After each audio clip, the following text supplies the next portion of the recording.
संचिता और आप देख रहे हो मेरे चैनल स्टाइल विद संची। तो सबसे पहले आप सभी को हैप्पी नवरात्रि। तो आज मैं नवरात्रि स्पेशल ये गरबा लुक क्रिएट किया है। तो चलिए वीडियो स्टार्ट करते हैं।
So this is my final finished look.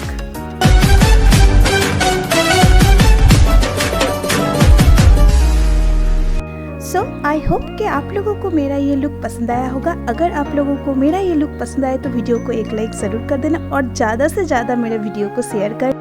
मेरे चैनल को जो लोग अभी तक सब्सक्राइब नहीं किए तो जल्दी से सब्सक्राइब कर देना। इस लुक में मैं जो भी प्रोडक्ट यूज़ किया है उसके सारे लिंक्स डिस्क्रिप्शन में है, तो एक बार चेक जरूर कर लेना। और आप लोग मुझे कमेंट पे बताइएगा ज़रूर आप लोगों को मेरा ये लुक पसंद आया कि नहीं। तो मिलते हैं अगले नेक्स्ट वीडियो में, तब तक के लिए बाय।